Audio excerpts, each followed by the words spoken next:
बिटे म्हणून निवृत्ती बिटे आणि लहू बिटे या दोन भावांवरती असा जीवघेणा हल्ला केला. एकाच्या डोक्यात वार केला आहे आणि एकाच्या नाकाचा हाड तुटलेला आहे. मग जीव जायला किती वेळ लागतो? पोलिसांचा काही धाकबीक आहे की नाही या महाराष्ट्रामध्ये? आणि मी मेंढपाळांनाही आव्हान करेल, आपण आता मार नाही खायचा. आपल्या जीवावर जर कोण उठत असेल तर आपल्या हातात ढाळा सवाळायची कुऱ्हाड आहे आणि कुऱ्हाडीची धार पण प्रचंड आहे. त्यामुळे आम्हाला आमच्या मूळ गुणावर यायला लावू नका. बीड जिल्ह्याच्या माजलगाव या ठिकाणी ओबीसी नेते प्राध्यापक लक्ष्मण हाके यांचं धरणे आंदोलन आहे. आज आपण त्याच्यासोबत आहोत. सर, काय सांगताय तुम्ही? आज धरणे आंदोलनासाठी आज माजलगाव या ठिकाणी ग्रामीण पोलीस स्टेशनच्या प्रांगणात आहेत. बीड परिसरामध्ये आणि बीडच्या आजूबाजूला सुद्धा, फक्त बीड जिल्ह्याचं म्हणत नाही, आता हा उन्हाळ्याचा आणि सुगीसराईचा काळ आहे. या कालावधीमध्ये मेंढपाळांवरती वाढते हल्ले ही चिंतेची बाब आहे. 2-4 दिवस असे जात नाही आहेत की मेंढपाळावरती हल्ले होत नाहीत. आणि हल्ले होत आहेत ते पण जीवघेणे हल्ले होत आहेत. ह्याच्या मागचं काय कारण आहे? पोलिसांचा त्यांच्यावरती काय धाक आहे की नाही, हा आमच्यासमोरचा प्रश्न आहे. या आता शारदाताई पांढरे इथं आहेत, निर्मळ तात्या आहेत, दस साहेब, ही सगळी मंडळी आहेत. आम्ही सगळी मंडळी गेल्या अनेक दिवसापासून या प्रश्नाचा मागोवा घ्यायचा प्रयत्न करतो आहे. आणि वारंवार घटना घडत आहेत. आणि कालची जी आता ही घटना घडलेली आहे, बिटे म्हणून निवृत्ती बिटे आणि लहू बिटे या दोन भावांवरती असा जीवघेणा हल्ला केला. एकाच्या डोक्यात वार केला आहे आणि एकाच्या नाकाचा हाड तुटलेला आहे. मग जीव जायला किती वेळ लागतो? पोलिसांचा काही धाकबीक आहे की नाही या महाराष्ट्रामध्ये? आणि मी मेंढपाळांनाही आव्हान करेल, आपण आता मार नाही खायचा. आपल्या जीवावर जर कोण उठत असेल तर आपल्या हातात ढाळा सवाळायची कुऱ्हाड आहे आणि कुऱ्हाडीची धार पण प्रचंड आहे.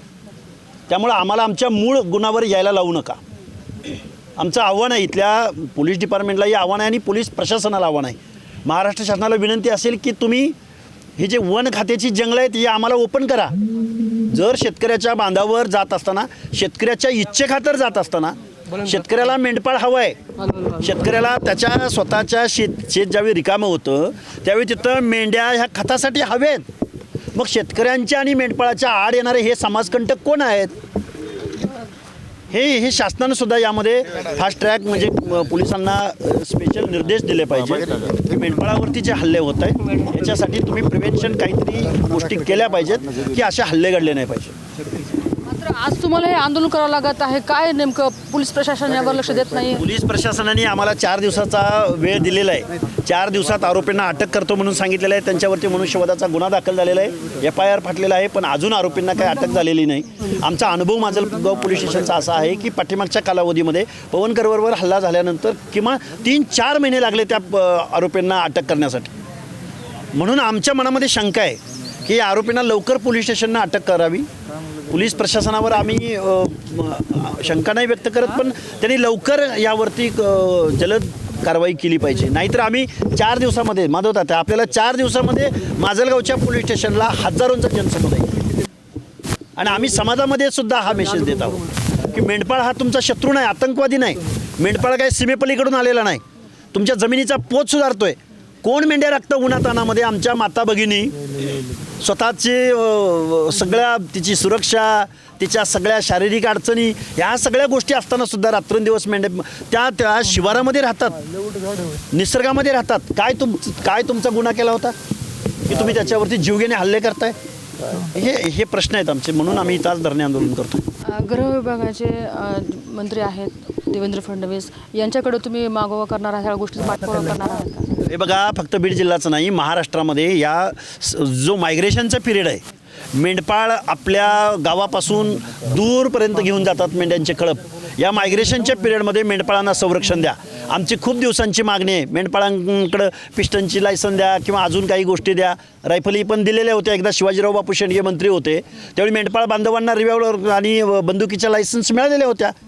ते धोरण परत अपडेट करा तुम्ही. कारण हे बघा, मेंढपाळ हा कधीही कुणावर हल्ला करत नाही, पण मेंढपाळावर जर जीवघेणा हल्ला होत असेल आणि त्याच्या हातात कुऱ्हाड असताना हल्ला होत असेल, आम्ही संयम किती दिवस बघायचा? हा प्रश्न आहे. तर अशा पद्धतीनं आपण बघतो की मेंढपाळावरती जे वारंवार हल्ले होत आलेले आहेत आणि हे हल्ले कुठेतरी थांबले पाहिजेत या उद्देशाने आता प्राध्यापक लक्ष्मण हाके यांनी धरणे आंदोलनामध्ये सहभाग घेतलेला आहे आणि या माध्यमातून त्यांनी राज्य सरकारला देखील या ठिकाणी आवाहन केलेलं आहे की हे होत असलेले हल्ले जे आहेत रोखण्यात यावे आणि संरक्षण जे आहे ते मेंढपाळांना देण्यात यावं, अन्यथा याहीपेक्षा तीव्र आंदोलन करू असा इशारा देखील या ठिकाणी देण्यात आलेला आहे. टाइम्स नाऊ मराठीसाठी सुकेश नाईकवाडे, बीड.